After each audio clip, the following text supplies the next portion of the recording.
What are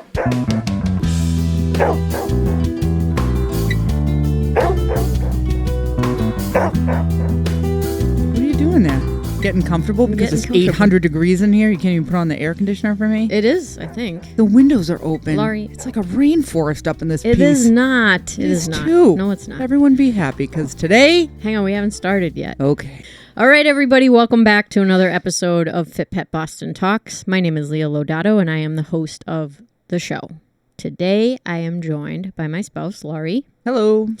And we are going to talk a little bit about a question that came in from our good friend, Alex. Actually, it's not a question. It's more of like, hey, can you talk about this? And I'm like, yes, of course, because it's a great topic, as usual.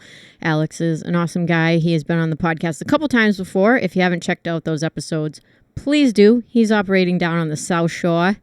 So if you're in that area and need some dog training services, hit him up. If this is your first time listening to the podcast, thank you so much for tuning in. Historically, this show has interviewed local Boston area dog handling professionals, and we sit down and chit-chat about our lives, dogs, and careers. It's always very fun for me to meet new people who are amazing at what they do, so thank you so much if you have been on the show in the past. Admittedly, those interviews are few and far between these days, and Laurie and I will occasionally hop on here and do deep dives on specific dog training and handling topics, which is what we are going to do today. But before we get into it, today is a big day. Big day in Massachusetts. It is. It is. Why is that? Well, Karen Reed is free, people. Not guilty. She has been found not guilty. Not guilty. But she did get a charge for operating under the influence, which I guess we could have all guessed that one. Surprise, surprise. Yeah, nothing good I don't happens know. I after had 5 midnight. drinks. I had 6 drinks, 7. I don't know. They were weak drinks. It I was put weak. some more drink in the drink. I put another shot in, and then I had another shot, and then I had another shot. Maybe we shouldn't have done that interview. Yeah, maybe that one was not one for the books. I wouldn't have done that. No. Then the jury had a question yesterday. Are those interviews evidence? And I was like, oh boy. Oh boy. Fellas, I know it's not an easy job, but and I'm not the brightest bulb, but pretty sure it's evidence. I'm pretty sure those videos of her talking were evidence, Jerez. I'm sure the defense was so happy. They're like, oh my God, they haven't even been looking at the interviews. Woo, woo. I know. Woo! Yeah, it's so interesting to see the type of people that would have gotten picked for that jury because, you know, occasionally I venture out into public and like, for example, if I go to Market Basket, let's say, and I usually do my shopping first thing in the morning. Somewhere fancy. You know, because that's when people aren't really out. But occasionally I'll look around Market Basket and I feel pretty good about myself. I feel pretty good about myself. Leah talks about this all the time. So I'm thinking to myself, you know, if the jury pool were coming from Market Basket. What is happening right now? Like, what are the types of people that are on the jury? You know, it's like those are normal people. When you go to Home Depot, those are normal people. And those are the type of people that are on juries.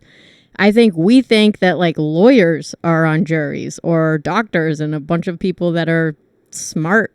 And that's probably not the case. You have never been called for jury duty. Yes, I've been called once and I didn't have to go because I called before and they say, we don't need you. And I say, hallelujah. That's Leah's luck. I have been...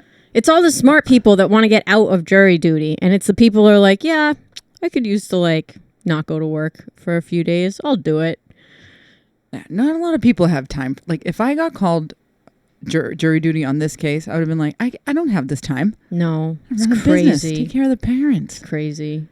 I know. When I heard that question come back yesterday, I'm like, oh my God. Yeah. Like, are these people like not that intelligent? Because obviously the videos were evidence. I mean, They're under a lot of pressure throughout the entire case. Then what was the other question was, you already knew that they had gone to like operating under the influence and just ditched the other two. So you're like, oh, okay, this is totally going to get solved today. Mm-hmm. Then you're just watching that fucking fan, that only fan just spin around. The fan of justice. It was taking my life away a bit. Yeah. You know. I'm glad it's over. I'm glad that she got acquitted. Karen is too. Yeah, sure was stressing her out. Holy cannoli. The thing about it was I was never a free Karen reader. I think that it's entirely possible that she hit him with her car. But the police investigation was so bad in that case that it doesn't really matter. And it just makes me discouraged because, you should do your job. And it was pretty obvious that they just didn't do their job. And I think that's bad for our community. So I think the FBI will look into it and get some answers. Fortunately, the state police is going to have to make sure that they don't have any more bad apples in there that, you can't convict a woman if you didn't even investigate it correctly. So that's where I stand on that. Yeah. I hope that yay, Karen, all good things come and law enforcement gets even better than it already is. Mm-hmm. Yeah. But anywho, that was my biggest takeaway from the whole ordeal was the reflection on like what's going on in our state. And I love living here. This is the only state that I lived in Colorado for a brief stint, like 6 months. I don't really count that, but this is the only state I've ever lived in. I love it here. Same. I don't want bad things to, happen here. And I think that was really bad. I think it was really bad that the state like dug its heels in with this case because especially when I listen to other lawyers online that are pretty prominent and experienced, almost everyone says if I was a prosecutor, I would never bring this case because the evidence was so bad. And it's like, or just like Massachusetts would, they say, we have never seen anything like this before. No, you know what was so Massachusetts? Yesterday, when the jurors had questions and the verdict slip was too confusing for them, they couldn't understand it. And the judge like refusing to change any of the wording on the verdict slip. And that is the most bureaucratic thing. If this case, I thought to myself, if this case turns into a hung jury like it was last time, because of the wording on a form, that is so Massachusetts. So they changed the form, but they said, if we don't answer this OUI charge, does that mean it is a hung jury on the other two Right. charges? So they were hung up on the OUI. Right. And they said, she did not want to answer their question. Can you rephrase it? It should have been rephrased. It was because it was a theoretical situation. She said that she couldn't answer it. Yeah. So they should have rephrased it. Yeah. Yeah. She didn't help them out. Why? Because Massachusetts and the forms. Those forms. Oh my God. I'll tell you this. They were like, oh, did they get free lunch? And I'm like, judging from the last bill the Commonwealth sent me, I'm pretty sure I paid for all their lunches this trial. If I get one more thing from the Commonwealth of Massachusetts, I have paid my tax. You lay off. It's so sad. The bright spot of my day, no lie, Leah opened up a box for me from Amazon. She's like, what is? I'm like, fly traps. I can't wait to see if these puppies work. Oh my God. Anyone in the dog world that has a shit bucket, we all have it. We have our trusty little shovel. Mm-hmm. I'm just waiting, guys. I'll let you know how my fly trap works. I'm sure this is the hard hitting stuff once again that you come here for. Yep. My fly trap story. And for all of my metal fabricators out there, we're in the market for a sturdy shit stick. Like we need a sturdy shovel and rake. Wait, why are you? Because they always fall apart. Let us come together. Do it together. Yeah. So we can go on Shark Tank. So if anybody, is inventive, if you can make an indestructible pooper scooper, you'll be in business. Mm. And I get it. They're not going to break and then you have a repeat customer. But let me tell you. The horse ones work. I'd spend a few extra bucks on a pooper scooper that didn't break all the time. Would you? My brother tried to weld it together. That lasted a long time. It did last a long time. But the metal that it was made out of was so cheap that he was like, I don't know if this is a very good job. I'm like, anything would be better than what we had. So anyway, enough talk about that. Yeah. All right, let's get on to our questions from Alex, or our topic from Alex, rather. He asked us, what are 2 dog breeds that would be good for first-time dog owners? And then a second part was, what are 2 dog breeds that would be not so good for first-time dog owners? And I just wanted to give a little caveat before we go into answering this question. First, if we mention a dog breed that you own or that you have had owned, please do not take it personally. It's not a personal attack on you. I've met great dogs from many, many different types of dog breeds. And the essence of this question is for first-time dog owners. So please keep that in mind when we're talking about like our 2 breeds for first-time dog owners and 2 breeds that we wouldn't recommend. It's not anything personal against these dogs at all. And obviously, this question does not encompass rescue dogs, right? So we own a rescue dog. We've met a lot of rescue dogs that are like the coolest, nicest dogs, sporty, lazy, happy, big, small. Rescue dogs are cool. We're not going to talk about rescue dogs just because it wasn't in the question, but it doesn't mean that rescue dogs aren't great. And I love owning a rescue dog. I think it's awesome. Did you want to say anything before we get started? No, I was just thinking that anytime a rescue dog has an overbite or an underbite, I've never met a dog with a severe overbite or underbite. That's mean. What do you mean? They're just a good time. Yeah. Oh, I see what you're saying. You know what I'm saying? If you see a mutt and they have an underbite, I call it the cash register draw. Yeah. Like, always a good time. Never met a dog with all those cute little teeth have a problem. Yeah. All cool. Okay. You heard it here, folks. I do think, though, one of my customers who is not an athletic person at all, and my back, he's in a truck all day. He got a cattle dog mix. So I don't recommend that, you know.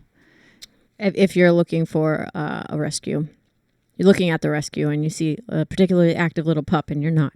Yeah. That's something that you can say, maybe this isn't so great for me. Don't get the herders. But he's not a first-time dog owner. He's not. He's not a first-time. So we're going to talk about first-time dog owners. Okay, sorry. Okay, Laura. Anywho. So one of your breeds for recommendation to first-time dog owners. One? Well, you have to pick 2, but I figured we'd go back and forth. So you say one, then I say one, then you say one, then I say one. We'll dance. Lab in a burner. I'm not even going for golden. I've met too many that are asses lately. You can only pick 2. Okay, so fine, lab and burner. Lab and burner for you. Mm-hmm. Mine are lab and labradoodle. Can I do that? You can. Yes, I will. It's kind of distasteful. It better not be a burnadoodle. Yeah. I am having a hard time. Okay, anyway, sorry. We're going to go off. And Alex is listening, and he's like, ladies, stay on task. Focus. Order in the court. Hear ye, hear ye, hear ye. God save the Commonwealth of Massachusetts. This court is in session. Okay, so Labradors. Absolutely my number 1 choice. I love labs. A well-bred lab is worth its weight in gold. In my opinion, if you screw up a well-bred lab, you're probably not meant to have a dog. I'm just going to go ahead and say it, which is fine.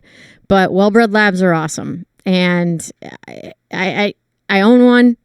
Half of the dogs on my dog walking schedule are Labradors.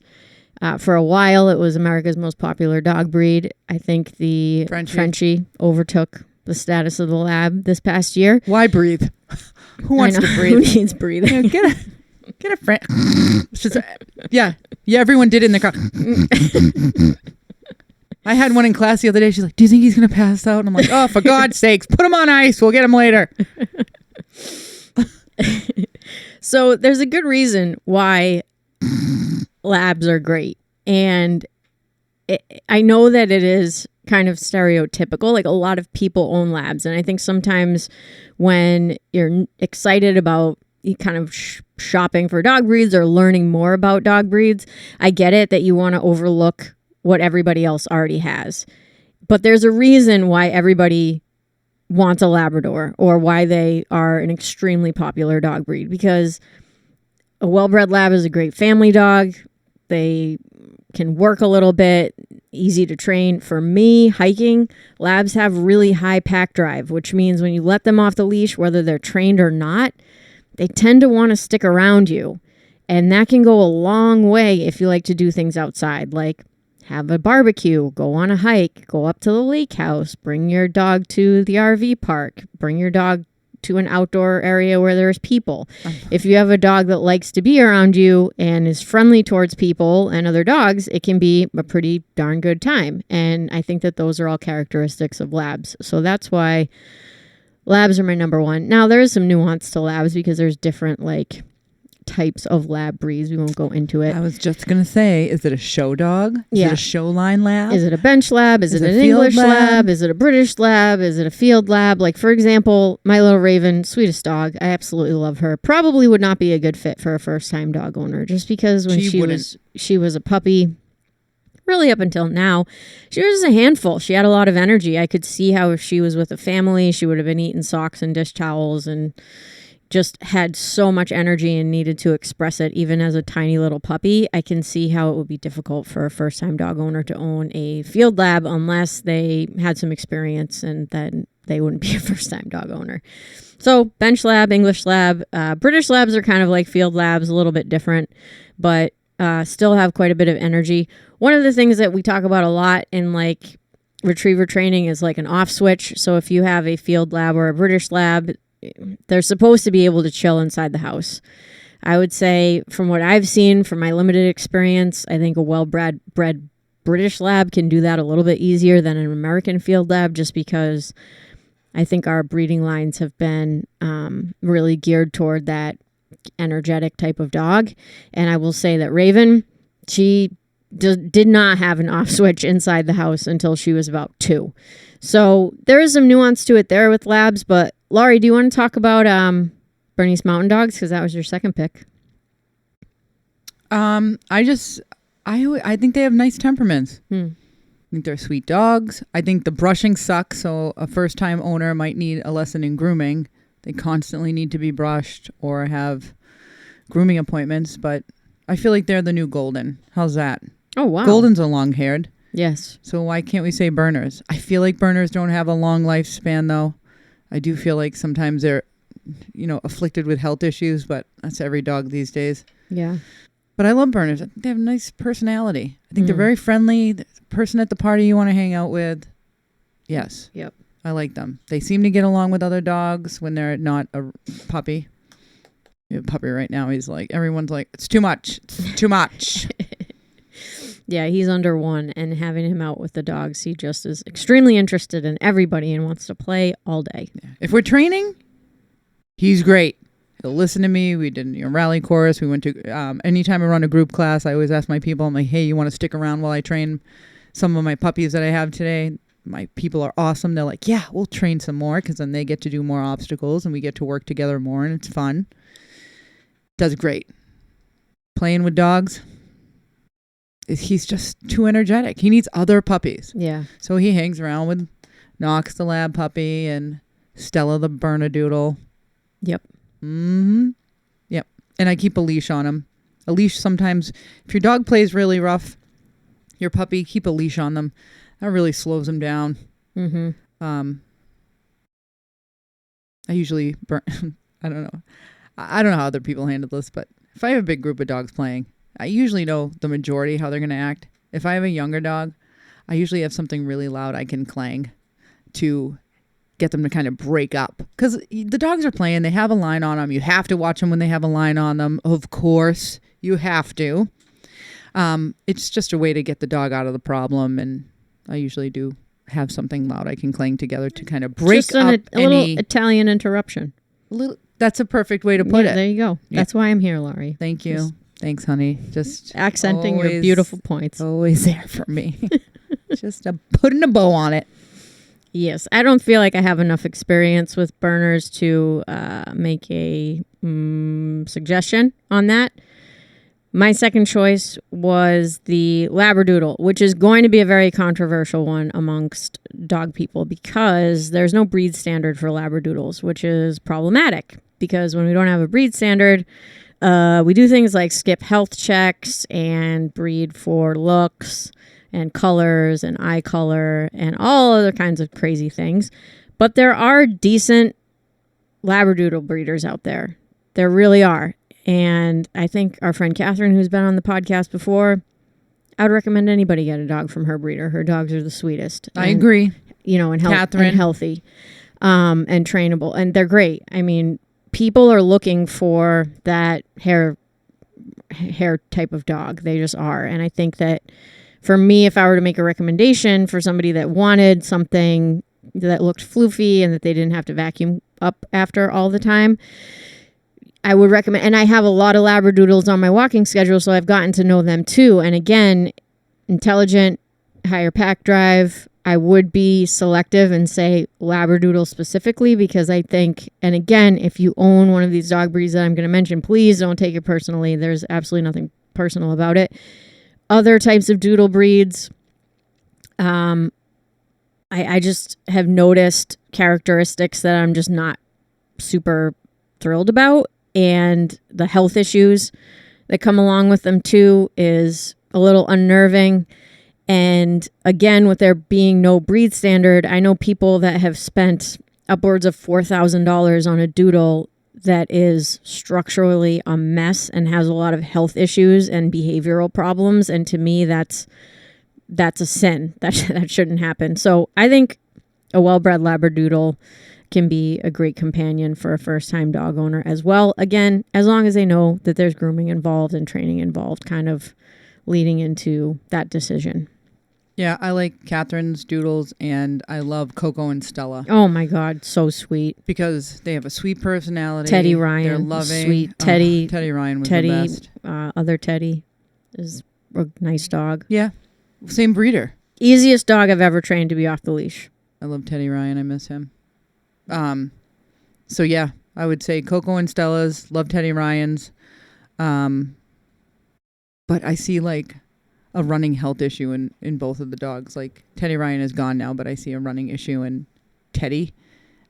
And I feel like it's similar. Yeah. So now I'll say no. Yeah. And I don't see any health issues so far with the other ones. That's what I like to know too, like how long I've known the dog. And if they get double dogs from the same breeder, I like to see if any health issues arise. And then if I see something, I'll just X them out. Yeah. And health issues can happen with bred dogs, AKC dogs. I mean, it happens. But yeah, those are our choices for that. Do we want to head into two dogs I wouldn't recommend for a first-time dog owner? It's a long list, people. 2 dogs is not going to encompass all of the dogs that I think would be bad for first-time dog owners, but we can try for 2. What are your top 2? The top 2 is a Malinois and a Cane Corso. Okay. For a first-time dog owner. Yeah. I mean, I want to put Rottweiler in there too, but I won't. No, I'll do it. Oh, okay. I was just excited that you didn't say it. Putting a bow on it. Okay. Okay, so Malinois and Cane Corso for you. Yeah. For me, it's cattle dog and Rottweiler.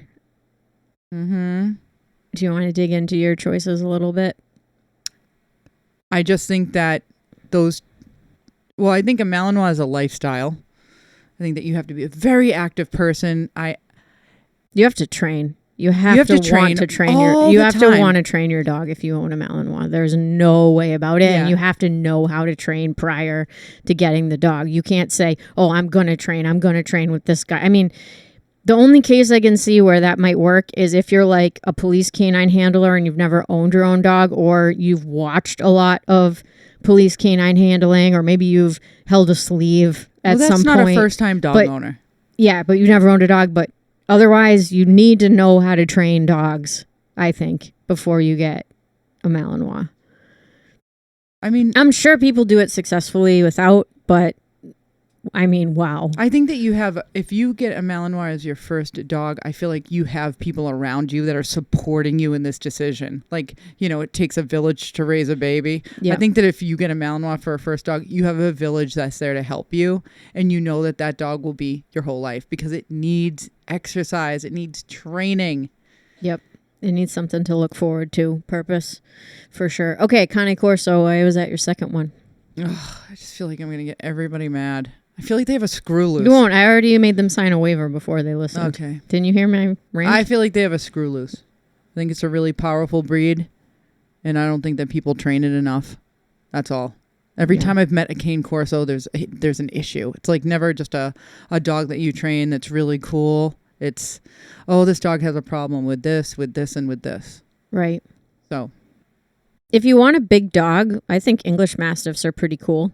Yeah, if you just want like the look, but not as much of the problems, I think English Mastiffs are cool. I love English Mastiffs. Yeah. Yeah. I mean, that's that. I think we can say all working dog breeds, I suppose, but Labs are considered working dog breeds, and Shepherds are too. Australian Shepherds are, and German Shepherds, and I think all those dogs might be in. You might be able to feel comfortable recommending to a first-time dog owner, but yeah, dogs that need a job and a purpose and that have been bred in specific ways, like border collies, for example. Amazing dogs, love border collies. Those dogs need to run. Like, we've bred them for 150 years to herd sheep. And then if they can't, it's all their genetics are telling them to do. Even when we see border collies play Frisbee, they look like they're herding when they're playing. It's crazy. It's so instinctive for them. So to not be able to get connected with people that can help you train in a way that's going to be fulfilling for them, woof, it's going to be a tough life, I think. Yeah. Okay, I had Rottweilers on my short list, but can you just talk a little bit about Rottweilers, because you have a lot more experience than I do with the breed? I feel like you just have to meet your Rottweiler where they are. They're very headstrong. If you let them get away with something, they'll just continue to do it. Again, that's every dog breed. I just think they're very headstrong dogs. You have to be very strict. And I think it's bad because Rottweilers look so cute when they're younger. People tend to baby them and then they start to lay obedience down when it's too late or the dog already has habits.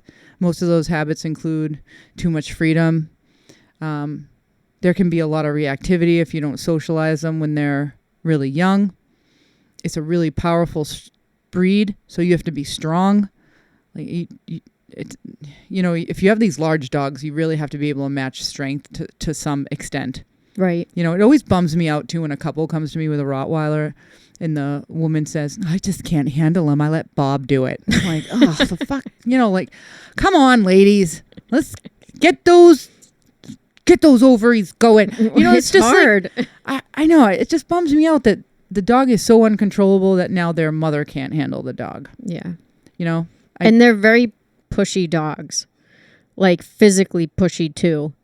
They'll push you around. Buddha will come up to me if he wants to be pet, and I could fall over in the chair if I don't tell him, hey, calm down. And he does listen to me, but he's pushy. And I think he would be pushy with a bite sleeve too if I let him. Right. Just jumping in your face and pounding off you. Yeah. That's another thing. They'll trampoline. They'll use your body as a trampoline and push off you. I hate that. Out, sit, bite. Mm-hmm. I want it like that, but I hate when the dog is pounding you. I hate when they're pushing into your gut like that. I don't like that. Mm-hmm.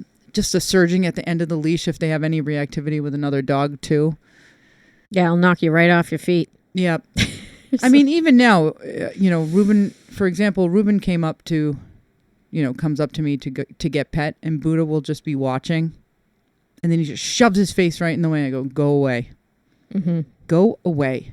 Let me pet your brother. I feel like that's how problems in the house start too. If you have multiple dogs, I don't let them push their way in if I'm with one dog. Right, and I think it's funny because if it were just me raising Buddha, oh, I can't even imagine it.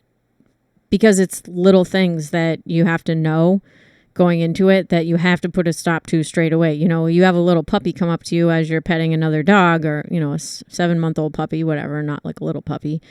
And they nuzzle up to you. Oh my God, that's so cute. If you don't know, no, you can't let them get away with this type of behavior. It's going to turn into a huge problem. And that's how we had one lady telling us that her Rottweiler was pushing her by the butt all around her house. I said, why? And she couldn't stop it. And it's oh my goodness, and it can be kind of funny, I guess, or whatever, but it's not funny in the long run when you need to tell the dog to knock it off, So it's can you imagine? He would shove his whole face up her ass and just push her around the house, and they thought it was funny. Let me tell you, it's not funny after a while. Yeah. It is not funny. And then you think that you're going to stop him from, going after a guest or not liking it when, somebody who they don't know comes over the house. And I don't like it when, it really drives me crazy. Yeah. Or what'll happen is, typical Rottweiler behavior. Had a dog, didn't want to walk.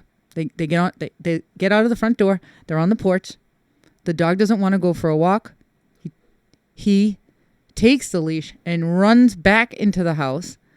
And the mother can't get him to come out. So now we're playing tug of war with this Rottweiler on the porch.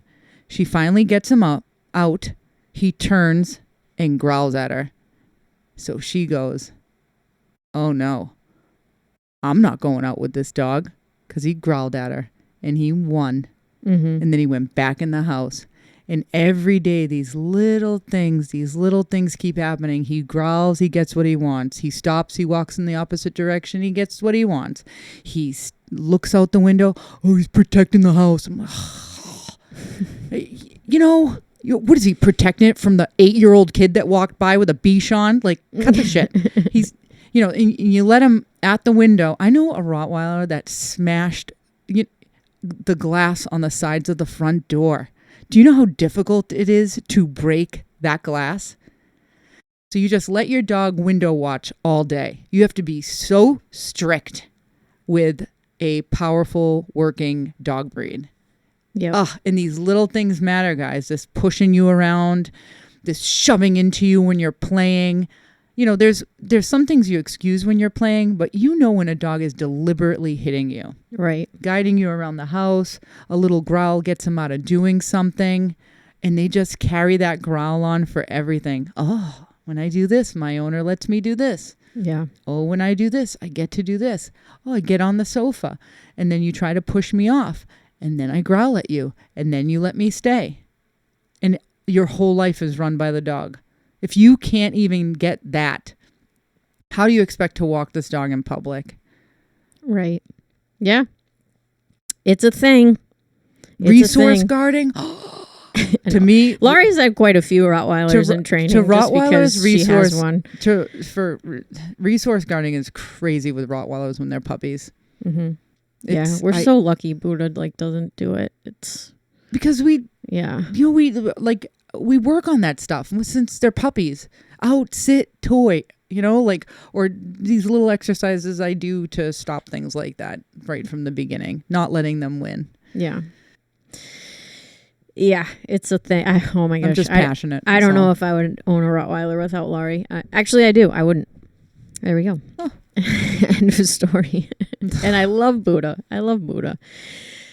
All right, my second choice is the cattle dog. Now, again, if you own a cattle dog, please don't take it personally. We're talking about first-time dog owners, people that have never owned a dog before, or maybe they had a dog growing up, but it's been 20 years. And cattle dogs, first of all, are gorgeous. They're gorgeous dogs. And I think that adds to their allure, especially if they are in rescue. And there are a lot of cattle dogs in rescue or cattle dog mixes. I like their size too. And yes, and their sizes, I actually like 50 pound, 55 pounds. But they are herding dogs, right? They were bred to herd cattle, nip at their feet. And that is a breed characteristic. And so if you have a family with little kids, sometimes it's challenging. And sometimes, there can be a lot of anger in cattle dogs, a lot of hate, I think, just in kind of how they carry themselves and who they are. They're just intense, driven dogs. And I think that they're a lot for a first-time dog owner to handle. And I think they can be super cool. We have a bunch of cattle dogs or cattle dog mixes that play Frisbee. Super fun to watch. Great relationships with their owners. But I think that cattle dogs for somebody with zero experience is going to be a little bit tough, in my opinion. I don't know if you have any strong feelings, but I've trained a lot of cattle dog mixes over the years, and I love them. Yeah. They're like smart. Them a lot. That's the thing, sometimes you get a breed that is a very, like you'll get the potato of the breed. The one that, he's just, he's just not like it's not like other shepherds. He's just so agreeable.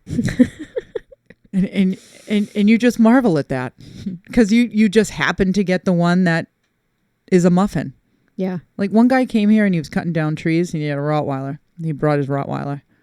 This Rottweiler was the laziest, sitting out in the shade, didn't care about a thing. I mean, with all the Rottweilers I've trained, I have never seen such a chill Rottweiler in my life. The kid had, rope for his leash, tied him out to the truck, and he sat down on the lawn all day, not moving. No way if that was Buddha. Yeah. No way. I was like, this is the cutest, chillest dog I have ever met. Nothing like a Rottweiler. Mm-hmm. Nothing. He was the potato of the breed. Buddha was nuts when he was younger, and he was so active. He probably tried to get the tree that was falling down. Yeah. Yeah, I think that those types of outliers can be confusing, right? If you know somebody that has a Rottweiler or Shepherd and the dog was just so chill and good with people and whatever, that can be convincing for you to want a dog like that, right? But I think just taking a look at the overall breed characteristics is really, really important when you're making these type of decisions. Yeah, that's the hardest part when somebody's friend has it. You know, a lot of people who have met Buddha, they go, oh, I want a Rottweiler. I just had one of my family friends from growing up say he wants a Rottweiler. And I'm like, wow, that would be the worst decision this kid could ever make. He has so many kids.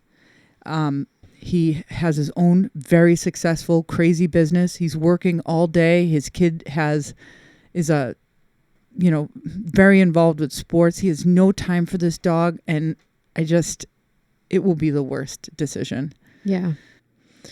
Yeah, it's tough. A lot of variables. And I think in many cases, people get dogs based on the way they look. And I don't really think that there's anything wrong with that per se. If you kind of know what you're doing and you know what you're getting yourself into, and maybe you have a little bit of handling experience. But otherwise, don't go on the looks because you can be in deep trouble. Other honorable mentions for me, I think Rhodesian Ridgebacks are really cool. They can be pretty chill and laid back. And then I also wanted to talk about small options for breeds for folks that are first-time dog owners, because all of our recommendations were pretty large animals. Do you have a small dog breed recommendation for a first-time dog owner? Yeah, it'll always be a Cavalier. I'll say that for small dog. Yeah. I think Shih Tzus are pretty cool, but they're super small. Yeah. I don't know. Cavaliers. I mean, I really love some terriers, but they're a handful. Right. I kind of want a terrier.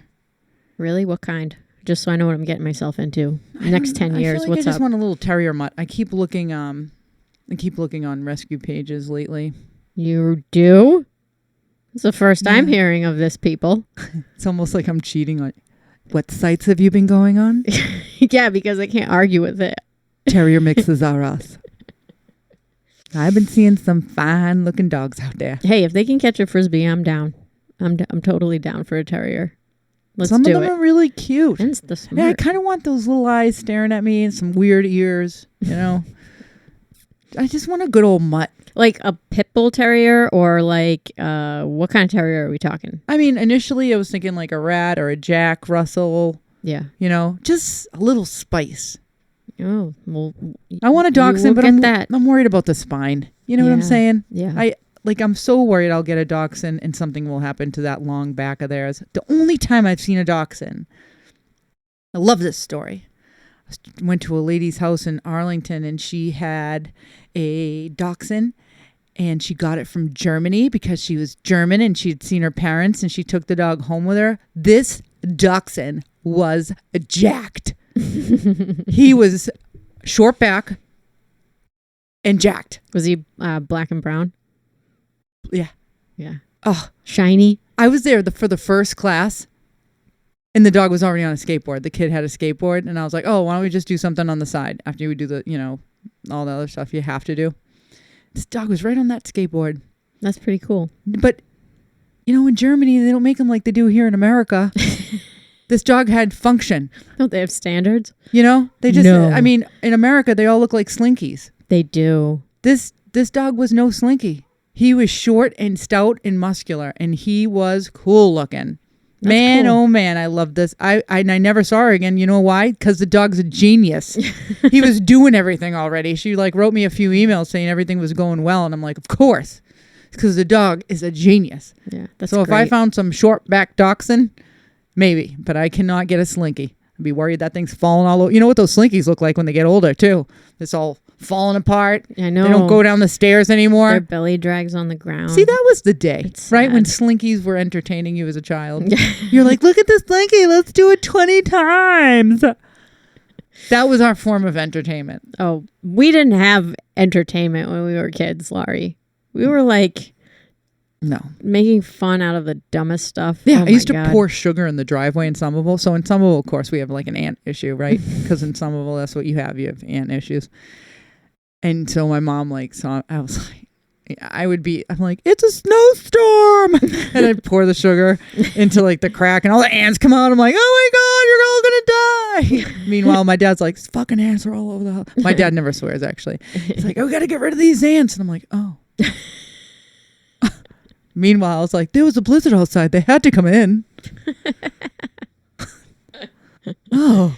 So that's what I was doing as a child. Stickball, play kickball on the street.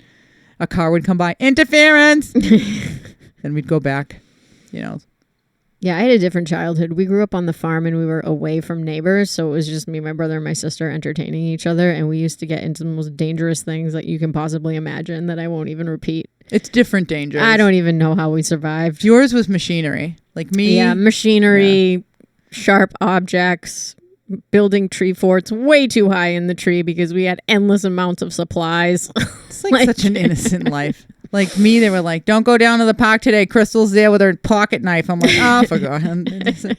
There's a knife fight in the there was a knife fight right in the front.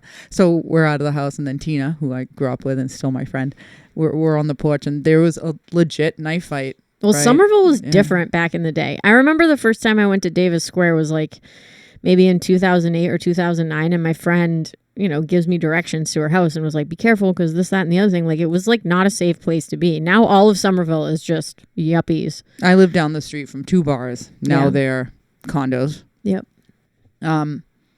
Definitely had, guys There was crime. reach out for me.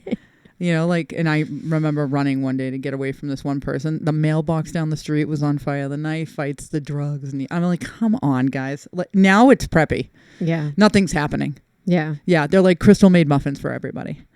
They're not like, Crystal has a knife and she's going to kill everyone today. Yeah. She didn't take her meds. I know. Now Somerville it's a cool place to hang out. Oh my God, it's so yuppie. I love it. The restaurants. It's awesome. I had an interesting field experience today with Raven. I thought I would share. Oh, yes, you can share that ditty. So I brought Raven to the field just to play some Frisbee. It's, for as much as I evangelize about disc and disc dog sports, Evangelize. you love it. I don't actually practice a ton with my dogs. I might take them out once or twice a week because with Ruben, I play with him a little bit more because he plays short games and I want to get him used to more directional type throws. Raven is pretty jazzed about the long game, and practicing that too much with your dog is a surefire way to kill them because it's really stressful on their bodies. They're running full gas the entire time that you're playing. They're jumping, they're catching the disc, they're retrieving, etc. And there's a reason why these dog sport rounds are so short. They're like a minute, 75 seconds, maybe a minute and a half, because your dog gets really freaking tired. So I don't practice the long game quite as often as I probably should. So I've been trying to take her out 3 times a week in addition to league, 2 to 3 times a week, I should say. So today was one of those days, went down to the field, and every time I start practice, I just line cones. So as I'm lining the cones, there's a gentleman walking his little, looked like a Bichon Frise in the field, and he let the dog off the leash. And about 30 seconds after he let the dog off the leash, dog sees a bunny. Dog runs and chases the bunny towards the street. And lucky for the dog and the bunny ran into some bushes that were right next to the street. But this dog was standing as far as I am away from you, Laurie, to the road where there's legit traffic on Bedford Street in Burlington. So quick thinking on my part, which usually doesn't happen. Leah's usually a little behind the 8 ball on things, but I let Raven out of the car and I started making a lot of noise, and I told Raven, go get her. And I threw a Frisbee, and the dog drew attention away from the bushes and came running towards us. And the guy was laying on the ground. This poor guy. As soon as the dog ran up to the bushes and wasn't coming back to him, he like laid down on the ground. And so he like gets up and he's like, hey, why did she come over to you and not come over to me? I'm like, because I have a dog, silly. And I was like, what are you doing? And he said, well, when I chase her, she runs away from me. And that's a totally common thing to do. That's the wrong time to take a nap, though. With an untrained dog. I totally get it. But at least run away from the dog. That usually kind of helps if the dog cares about you at all, if you're running away from them. I think that it was the wrong time to deploy that tactic. Exactly. We're in a little bit more desperate situation. Yeah, like the dog is headed towards a main road. It's not like the dog is running around in circles around you. Yep. You know, or you're trying. You're trying to get them inside. You know, you're like playing dead out in the field while your dog. I don't know. But then he just stood in the field and watched me play with Raven for like, I don't know, 10 minutes. Did he put his dog on a leash Yes. again? His dog was on a leash the whole rest of the time. Maybe a long line. What's wrong with a long leash? I know. We're not going to judge you. Put on the long leash, guys. Well, and the funny part was when he came in and he took his dog off the leash, he just did it so confidently. So I'm like, okay, he probably comes here all the time, whatever. And Raven would never run up to the dog. Like, she couldn't give two hoots about other dogs, especially if we're like doing something. So I didn't even think twice about it. But there was a bunny, and the bunny is going to be way more fun than you. So having a trained dog is really important, because it seemed to me like this guy did this all the time. The dog probably has pretty good pack drive, probably hangs out with them. They just walk around the field, and they might have done that 50 times and not seen a bunny. But if you don't have a trained dog and they're going to chase after a bunny, that's going to be a huge problem, especially if it's right next to a main road. No offense. But yeah. Well, he told you. Little plug. He obviously has a history of this dog running I mean, away. this kid hit the deck as soon as the dog ran away. It's like, playing dead must have worked for him in the past. Yeah. And he's like, I'm definitely going to drop. Yeah. I was like, oh my God, this can't be happening. Can you imagine if that was your trauma response? Like, especially like, there's been so much trauma, right? Like, I just dropped dead. And people are like, what's wrong with Laurie? Oh, that's just how she copes. Well, I'm going to just start dropping dead in the middle. You all probably know this, but Laurie's a pretty emotional person, and she uses her voice quite a bit. So if I know she's getting like upset or riled up or excited about something, I kind of like slink down and like walk away a little bit. Okay, maybe she needs a little bit of space, but can you imagine if I just laid down? Like yesterday when I couldn't find the fucking battery for this mini leaf blower I have, I go, what is wrong in this house that you people cannot keep things in order? And I wasn't yelling at Leah. I was yelling to the gods of this house.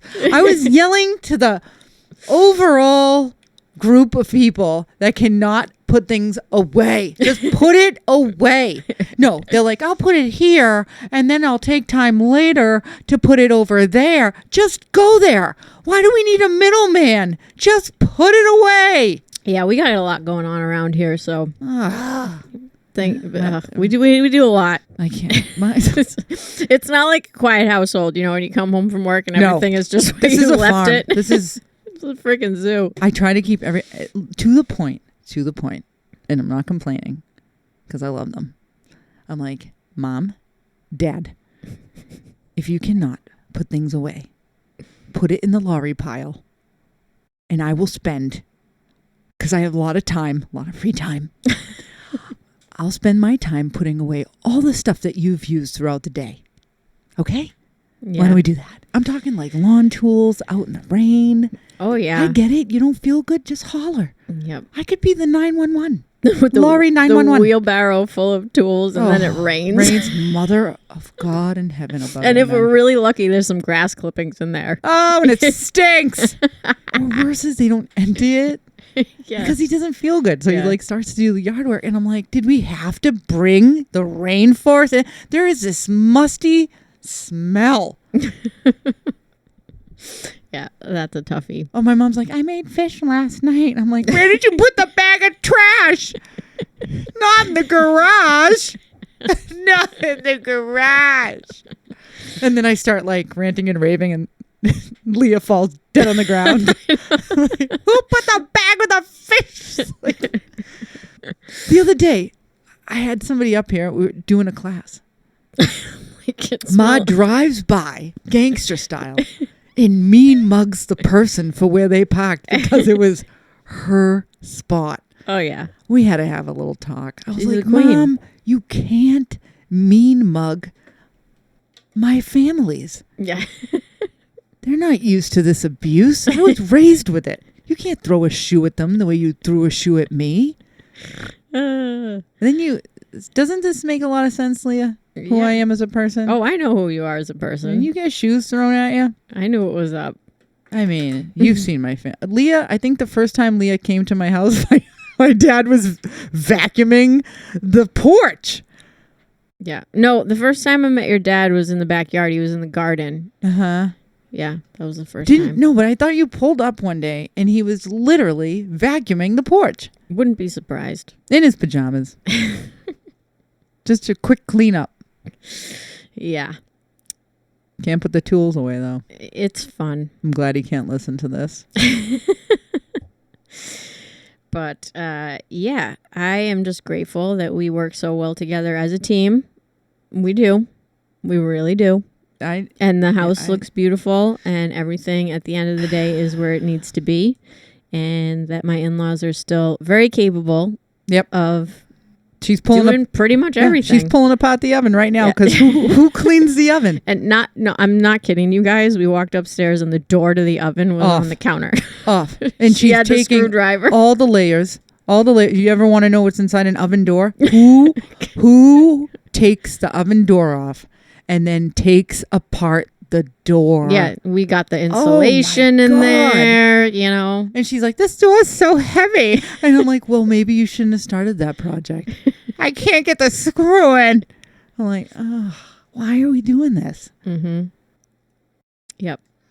Because it has to be clean, supposedly. I don't know. I've made it through my whole life. Never taken off an oven door. Yeah, maybe Never the inside you clean, right? You clean the inside. Maybe. You don't. It's kind of self-cleaning, no, you know, I don't unless believe you that. get something like really bad in No. there. You know, you do something dumb like a college kid. But I'll clean the inside, but I'm not cleaning the door, Ma. No. One time, okay, one more Rosa story. What time are people showing up? In a little bit, we gotta go. We're in a class. It was a mutt, white dog, 10 pounds. Ma's walking in the backyard, and the owner's, I look at Mom, I hear, hey. The owner goes, oh, don't come near us, which is funny because I'm there, so I would never let my mom go near. And Mom goes, what do you mean, this thing? And the people go, yeah, my mom, this little dog you have right here? Well, he's so small you can just kick him. I'm like, oh my God. What? I mean, this is coming from a woman who I lived with a rather aggressive Rottweiler. Nobody could touch her but me. And one day so my mom had come off of an experience where there was a very aggressive Rottweiler she had to protect herself against one day in the house. So when she saw this little white dog, she's like, this dog, you just kick it. I'm like, okay. I didn't tell her to, how do you explain your mother saying something like that? I was like, you can't say, well, there was a previous experience involving a frying pan that that was totally necessary. This is, okay. That's where she's coming from. I have another story now. So one is mom's making steaks. She's down in the basement. She has, she's got the barbecue outside and she's ready to go, right? She's Italian. She's cooking all day. She leaves the steaks out. She had, the Rottweiler was loose. This Rottweiler, who would bite you without a thought, grabs the steak. Mom sees it, not thinking, give me back my steak! She smashes the dog off the head. She pries the dog's mouth open and takes the steak.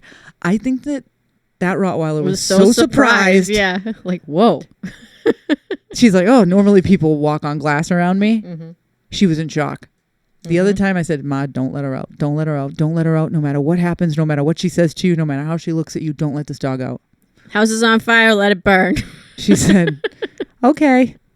And then I came home. Laurie, I have to tell you something. I said, okay, Ma, what is it? Well, she was crying. And I felt like she was telling me she had to go out. So I let her out. I go, oh, okay. She's still in the yard. She went out. She came back in, and then she eyed my mother. And Mom remembers everything I tell her to do. And I was like, if you're in a bad situation or you can't get out of it, use whatever you can around you to block you. So in this case, my mom had a metal broom because we love to clean in the Lodato house. And she just kept like shoving the broom into the dog and kept yelling, kennel up, kennel up. And so the Rottweiler went in, like my mom got her to go inside the crate. Mom used the broom to like shove her in one more time, went to go shut the gate. And then she like snapped right through the wire. Not before, while my mom was pushing the broom into her, she jumped up and like got a little nip on Mom's shoulder. Mm-hmm. So that was, but my mom protected herself. Yeah. She got a little nip, little broom fight, got her in the crate. And then when she went to go shut the crate door, that's when she came with her teeth right outside the gate. I hate dogs that do that when you put them in the crate because they have such barrier aggression. I hate that. This was a long time ago. How many years ago was this? Like over Probably 10? Over 10, yeah. But Mom, she is a funny broad. She listened to what I said. Yep. And she was able to protect herself and get that dog back in the crate. That's what that dog did. She would woo you and then nail you. I loved her. I did love that dog, but she took years off my life. When she was finally gone, I had such relief. Yeah. Ugh. Crazy. Yeah. I remember you came back from a seminar and told me that you had heard that. Yeah. And you were relieved. This is a long story, but I had to part ways with the dog and left the dog with the owner. And, I guess I was like, well, if I had kept the dog, could I have kept her alive forever? I could have, probably. Had to walk with a muzzle in the street. God forbid another dog would have ran up to us. I mean, it would have been chaos, but I could have helped her, Mm-hmm. But I had to say goodbye because of other reasons. And yeah, I found out that that dog had gone to that facility and she ended up biting someone in the face.